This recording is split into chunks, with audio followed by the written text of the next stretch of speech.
ಶ್ರೀ ಸಿದ್ದರಾಮೇಶ್ವರ, ನನ್ನ ತಾಯಿಯ ಹಿರಿಯರಿಕೆಯು ನಿನ್ನ ವರದ ಹಸ್ತದಿಂದ ಈ ಭೂಮಿಯ ಮೇಲೆ ಜನ್ಮ ತಾಳಿ ಬಂದ ನಾನು ಈ ರೀತಿ ಕಷ್ಟ ಅನುಭವಿಸಲೆ ತಂದೆ, ಈ ರೀತಿ ಕಷ್ಟ ಅನುಭವಿಸಲೆ.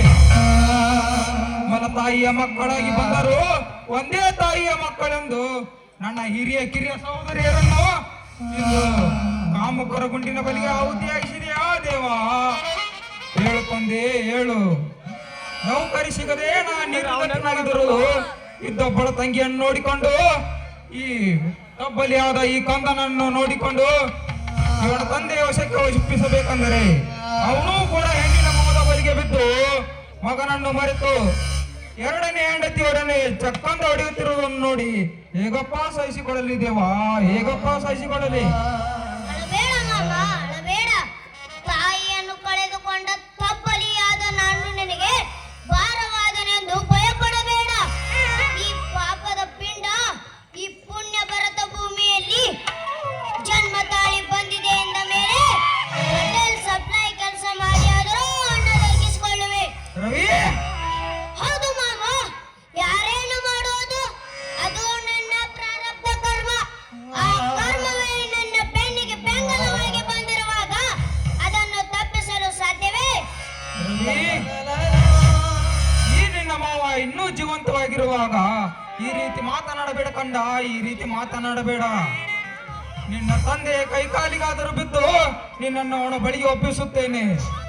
ಒಂದು ವೇಳೆ ನಿನ್ನ ಮಲತಾಯಿಯ ಮಾತು ಕೇಳಿ ನಿನ್ನನ್ನು ದೂರ ತಳ್ಳಿದರೆ ನನ್ನ ಹೆಸರಿಗಿದ್ದ ಆಸ್ತಿಯನ್ನೆಲ್ಲ ನಿನ್ನ ಹೆಸರಿಗೆ ಬರೆದು ನಿನ್ನನ್ನು ನಾನು ಜೋಪಾನ ಮಾಡುತ್ತೇನೆ ಕಂದ, ನಾನು ಜೋಪಾನ ಮಾಡುತ್ತೇನೆ. ಮಾಮ, ಇದ್ಯಾಂತಹದ್ದು ಮಾತನಾಡಿ ನನ್ನನ್ನು ಭೂತಲಕ್ಕೆ ಇಳಿಸಿಬಿಟ್ಟಿ.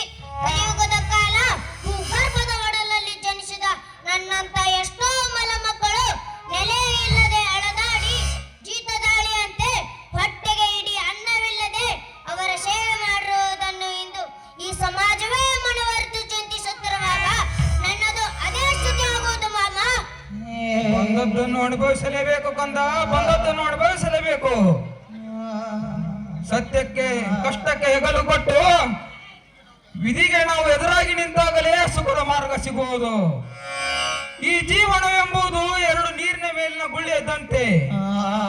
ಆ ಗುಳ್ಳೆ ಎಂದು ಒಡೆದು ಹೋಗುವುದು, ಅಲ್ಲಿಯವರೆಗೆ ಕಷ್ಟ ಸುಖಗಳು ಎಂಬ ಎರಡು ಪರಡಿ ಹತ್ತಿ ನಿಲ್ಲಬೇಕು ಕಂದ, ಪರಡಿ ಹತ್ತಿ ನಿಲ್ಲಬೇಕು.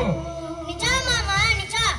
ಆದರೆ ಅದನ್ನು ಹೋಗಿ ಆಡಿಸುವ ಆ ಪರಮಾತ್ಮನೇ ನನ್ನ ಪಾಲಿಗೆ ಕಲ್ಲಾಗಿ ಕುಳಿತಿರುವಾಗ ಎಲ್ಲಿಗೂ ತಡಮುಟ್ಟದ ಸಮುದ್ರ ಸೇರುವ ಸತ ಹೆಣವಾಗಬಾರದು ನನ್ನ ಬಾಳು.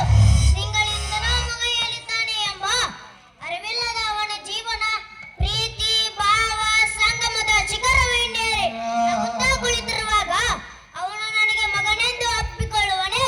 ಇದನ್ನು ನಾನಂಬಲೆ? ನಂಬಿ ಶ್ರೀ ಸಿದ್ದರಾಮೇಶ್ವರನ ಮೇಲೆ ಭಾರ ಹಾಕಿ ಒಪ್ಪತ್ತಿನ ಅಂಬಲಿ ಆದರೂ ತಿಂದು ಜೀವನ ನೂಕಿದರೆ ಸಾಕು ರವಿ, ಜೀವನ ನೂಕಿದರೆ ಸಾಕು. ಬಾ ಈಗ ಮನೆಗಾದ್ರೂ ಹೋಗಿ ಸೇರೋಣ.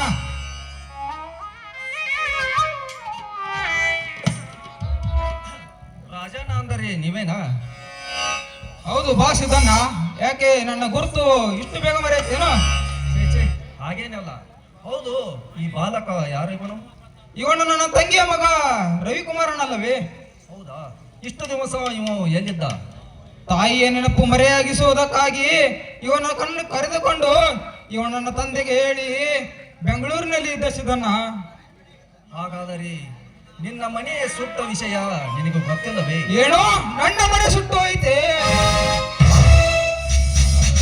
ಹೌದು ರಾಜಣ್ಣ, ಇದನ್ನೆಲ್ಲ ಹೇಳಿದೆ ಸಿದ್ದಣ್ಣ, ಇದನ್ನೆಲ್ಲ ಹೇಳಿದೆ.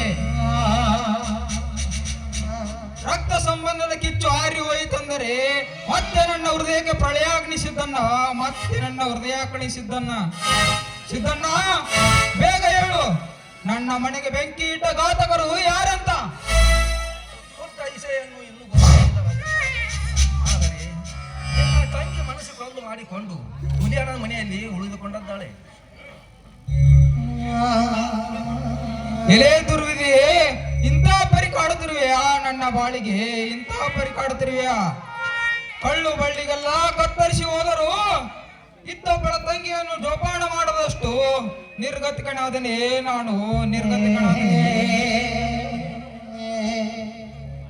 ಅದೇ ಮಣಿಯನ್ನು ಒಳೆ ಸರಿಗೆ ಮಾಡಿ ಅವಳ ತಲೆಯ ಮೇಲೆ ಇದ್ದ 4 ಅಕ್ಷತೆಗಳನ್ನು ಹಾಕಿ ನನ್ನ ತಲೆಯ ಮೇಲಿದ್ದ ಭಾರವನ್ನು ಕಡಿಮೆ ಮಾಡಿಕೊಳ್ಳಬೇಕಂದ್ರೆ ಈಗ ಇದ್ದದೊಂದು ಮಣಿಯೂ ಸುಟ್ಟು ಹೋಯ್ತೆ ಸಿದ್ದಣ್ಣ, ಇದ್ದದೊಂದು ಮಣಿಯೂ ಸುಟ್ಟು ಹೋಯ್ತೆ. ಸಮಾಧಾನ ಮಾಡಿಕೊಳ್ಳೋದು ಸಮಾಧಾನ ಮಾಡಿಕೊ. ಎಂದಾದರೂ ಒಂದು ದಿನ ನೀನು ಈ ಸತ್ಯಕ್ಕೆ ನಿನಗೆ ಬೆಲೆ ಸಿಕ್ಕೇ ಸಿಗತ್ತೆ.